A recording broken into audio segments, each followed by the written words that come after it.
الحمد للہ وکفا وسلام علی عبادہ الذین اصطفیٰ اما بعد۔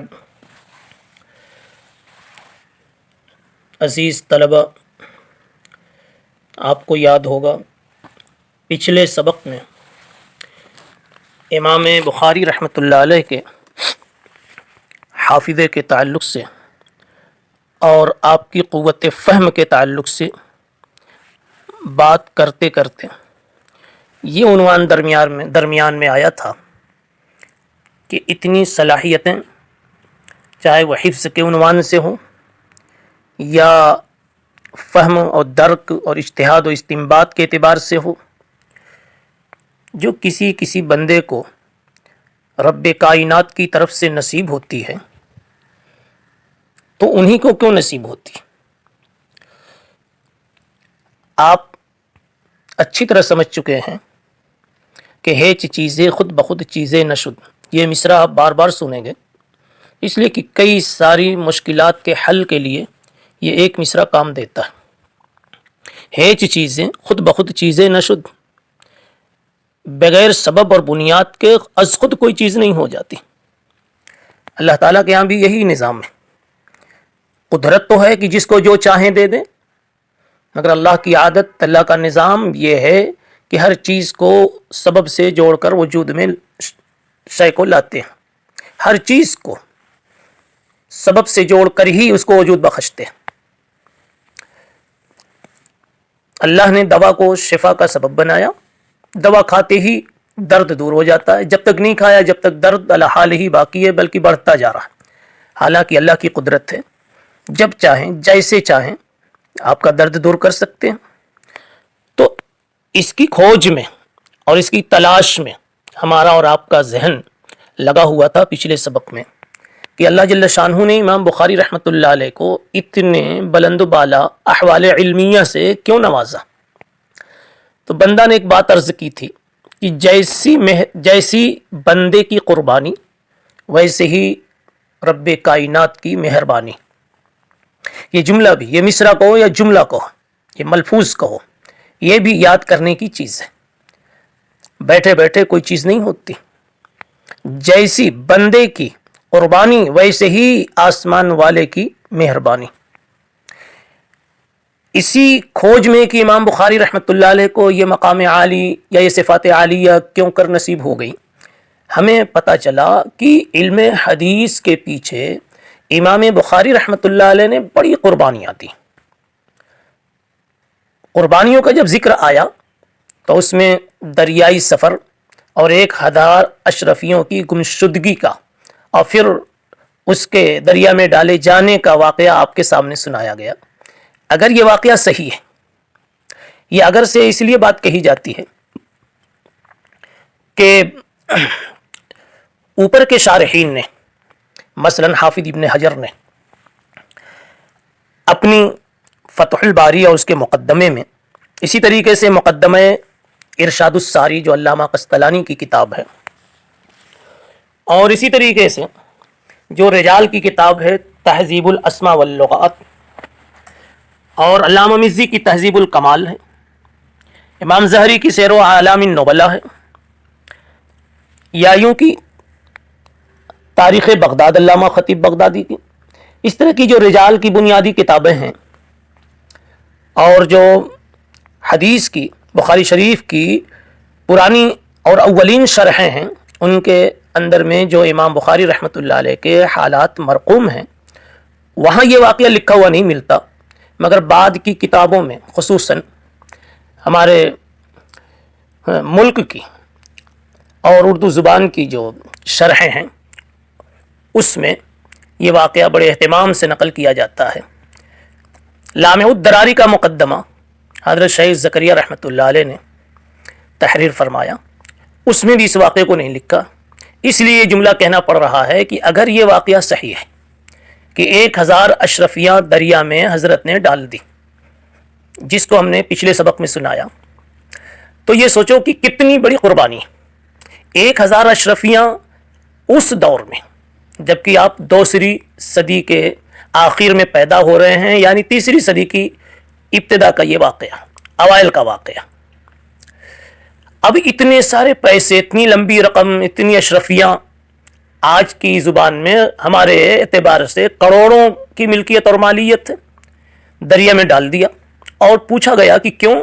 کہنے لگے کہ اگر نہ ڈالتا تو چوری کی تہمت لگ جاتی، اور احادیث مبارکہ کا جو ذخیرہ میرے پاس ہے وہ سب کا سب مشکوک ہو جاتا، ناقابل عمل ہو جاتا. حدیث کے احترام میں نے سب دریا میں ڈال دیا. یہ کوئی معمولی قربانی نہیں ہے. اب جب ایسی قربانی ہوگی تو رب کی مہربانی بھی اسی شان کی ہوگی. آپ ذرا ڈھنگ سے دانت رگڑ دیتے ہیں، دانت کو ذرا سا قربانی میں لاتے ہیں تو دانت پر بھی چمک آ جاتی. یہ نظام ہے. تو حق تعالی شانہ کے نام پر جب ایسی قربانیاں ہوگی تو آپ کے ساتھ اللہ کی ویسی مہربانیاں بھی ہوں گی. اب جب امام بخاری رحمۃ اللہ علیہ کی قربانیوں کا ذکر آیا تو حضرت کی قربانی میں ایک اور بڑی قربانی جس کو شارحین نے اپنی اپنی جگہ پر لکھا ہے، اور یہ واقعہ تو حافظ ابن حجر عسقلانی نے شرح بخاری یعنی فتح الباری کے مقدمہ میں ہدی الساری میں ایک مقام پر لکھا. فرماتے ہیں کہ ایک مرتبہ امام بخاری رحمۃ اللہ علیہ نے اپنی علمی مشغولیت کو دیکھ کر انہوں نے یہ سوچا کہ والد مرحوم سے لمبی رقم مجھے ملی ہے، یہ رقم کچھ تجارت میں، مزاربت میں لگا دی جائے تو ایک طرف یہ رقم بڑھتی رہے اور میرے علمی اسفار میں، علمی اخراجات میں اور گھر کے خرچوں میں کوئی پریشانی نہ آوے. اس کے لیے ایک مزارب کو، ایک شخص کو، ایک پارٹنر کو 25,000 درہم دے دیے. یہ آج کا 25,000 روپیہ نہ سمجھیں، یہ بھی اسی زمانے کے حساب سے تصور کریں کہ کتنی بڑی رقم ہوگی. 25,000 درہم دے دیا. وہ اللہ کا بندہ، اس کی نیت بگڑ گئی، جو بھی شکل ہوئی، جو بھی بات ہوئی، اس نے بہانہ کرنا شروع کیا کہ نقصان ہو رہا ہے، کچھ نہیں ہو رہا ہے. شدہ اس نے انکار کر دیا اور وہ رقم نہیں دے رہا تھا. لوگوں نے امام بخاری رحمۃ اللہ علیہ کو مشورہ دیا. یہ ہے قابل توجہ چیز. امام بخاری رحمۃ اللہ علیہ کو مشورہ دیا، حضرت آپ کو اللہ نے ایک عزت دی ہے، آپ اپنے شہر کے حاکم سے ایک چٹھی لکھوا لے اور وہ مزارب جہاں ہے وہاں کے حاکم کو وہ چٹھی پہنچا دے تو اس کی مدد سے یہ رقم آپ کو مل سکتی. امام بخاری رحمۃ اللہ علیہ نے کیا عمدہ جواب دیا. یہ للہیت تھی، اخلاص تھا، دنیا سے بے رغبتی تھی. فرماتے ہیں آج اگر میں 25,000 کے لیے حاکم وقت کی مدد لیتا ہوں تو بہت ممکن ہے کل کوئی مسئلہ ایسا آ جائے جس میں حاکم وقت کا مجھ سے کوئی اختلاف ہو، میرا ان سے اختلاف ہو، تو اس دینی مسئلے میں حاکم وقت مجھ پر دباؤ ڈالے گا. اور میں نہیں چاہتا کہ اپنے چند پیسوں کی وجہ سے دین کے سلسلے میں میری سوچ پر، میری فکر پر، میرے علم پر کسی قسم کا باہر کا اثر ہو. تو میں اپنے دین کو، شریعت کو، اپنے علم کو اور اپنے نظریے کو میں متاثر کرنے کی راہ نہیں کھولنا چاہتا، اس لیے میں حاکم سے اس سلسلے میں مدد نہیں لیتا. بہرحال حاکم وقت سے مدد نہیں لی. البتہ لوگوں نے بیچ میں پڑھ کر کے یہ ایک راستہ نکالا کہ اس آدمی سے مل کر کہا کہ تم ہر مہینہ اتنا اتنا دے دیا کرو، ہر مہینہ 10 درہم بھی اگر دے دو، ہر مہینہ جتنا تم سے ہو سکے آسانی سے دے دیا کرو. مگر اس اللہ کے بندے نے ایک پیسہ نہیں دیا اور حضرت کا 25,000 درہم ضائع ہو گیا. لیکن ان بزرگوں کو، اللہ والوں کو اپنی دنیا کی جانے کا افسوس نہیں ہوتا، اور رکوع کی ایک تسبیح، سجدے کی ایک تسبیح بھی کم ہو جاتی ہے تو اس دن ایسا ان کو غم ہوتا ہے کہ لگتا ہے ان کو تعزیت اور تسلی کی ضرورت. یہ حضرت کی قربانیاں میں پیش کر رہا ہوں. اب جب قربانیوں کی بات آئی تو کڑی سے کڑی جوڑتے جائیے اور آئیے ایک اور زندگی کا صفحہ ہم شروع کرتے ہیں جو اپنی جسم کی جسمانی اور اپنی ذات سے متعلق ان کے مجاہدے ہیں اور ان کی قربانیاں ہیں. وراق بخاری یعنی امام بخاری رحمۃ اللہ علیہ کی تحریرات کے لکھنے والے، امام بخاری رحمۃ اللہ علیہ کی حدیثوں کو جمع کرنے والے اور نسخہ بنانے والے، ان میں سے ایک شخص ہیں محمد ابن ابی حاتم. وہ کہتے ہیں کہ امام بخاری رحمۃ اللہ علیہ نے خود ایک موقع پر مجھے بتایا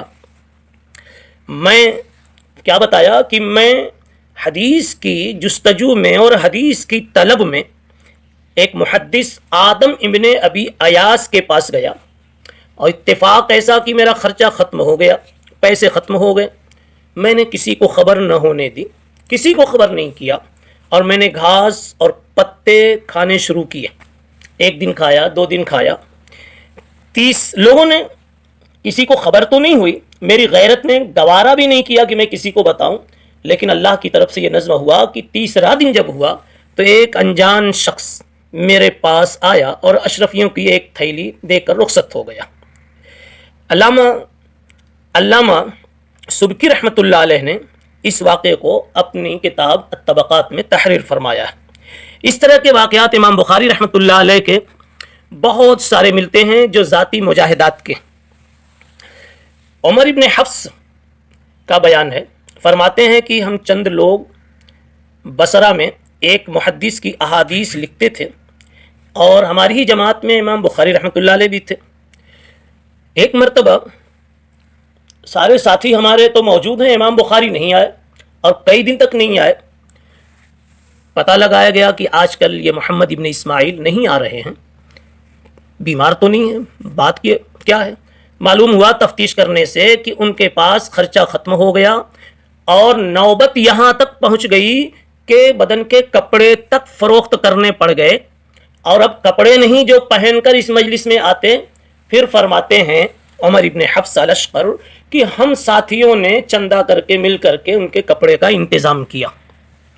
یہ مجاہدات کی تھوڑی سی کہانی دہرائی جا رہی ہے تاکہ اس لائن کے راہیوں کو اگر سردی گرمی کا سامنا کرنا پڑتا ہے اور بے نمک کی دال سے بھی گزارا کرنا پڑتا ہے تو تسلی ہو، اور وہ اپنے دل کو یہ سمجھائیں کہ جو رتبے والا کے سزاوار ہوئے ہیں پہلے وہ مصیبت کے گرفتار ہوئے۔ حالات سے جب آدمی دو چار ہوتا ہے تبھی حق تعالی شانہ کی مدد کے دریچے اور دروازے کھولتے ہیں۔ اس لیے ہمارے طلبہ عزیز کو اس سے سبق لینا چاہیے، ہم کو بھی سبق لینا چاہیے کہ اگر ہماری زندگی میں کسی قسم کی تنگی آتی ہے اس شغل کی وجہ سے تو تنگی کو برداشت کرنے کا حوصلہ رکھیں۔ اس کے علاوہ امام بخاری رحمۃ اللہ علیہ اپنی ذات کو جہاں تک ہو سکے تھکا لیتے تھے، لیکن اپنے خادموں کو بلا بنیاد، بلا مجبوری، بلا ضرورت شدیدہ کسی کام کا بوجھ ان پر نہیں ڈالتے تھے۔ رات میں مطالعہ کرتے تھے۔ یہی محمد ابن ابی حاتم جو وراق بخاری سے مشہور ہیں، یہ کہتے ہیں کہ کئی مرتبہ مجھے ایسا اتفاق ہوا کہ حضرت کے ساتھ ایک ہی کمرے میں رات گزارنی پڑی۔ میں دیکھتا کہ رات کو کبھی 15 مرتبہ، 20 مرتبہ حضرت اٹھتے، چراغ جلاتے، حدیث پر کوئی نشان لگاتے، پھر سو جاتے، پھر اٹھتے، چراغ جلاتے، پھر کچھ لکھتے، سو جاتے۔ اس طرح تھوڑی بہت جو نیند آ جاتی، باقی پوری رات ان کی اٹھنے، جاگنے، چراغ جلانے اور لکھنے میں گزر جاتی۔ پھر تہجد کا وقت آ جاتا، مجھے نہیں اٹھاتے۔ میں نے ایک دفعہ عرض کیا حضرت پھر یہ خادم کس کام کے لیے؟ تو حضرت نے فرمایا رات کا وقت سونے کے لیے اللہ نے بنایا ہے، اور میں تو بوڑھا ہوں، وَأَنْتَ شَابٌ فَلَا أُحِبُّ أَنْ أُفْسِدَ عَلَيْكَ نَوْمَكَ۔ نوجوانوں کو نیند گہری آتی ہے، اور ان کی نیند کی کمی ہو تو ان کی صحت کے لیے وہ مضر ثابت ہو جاتی ہے، تو میں مناسب نہیں سمجھتا کہ تمہاری نیند خراب کروں۔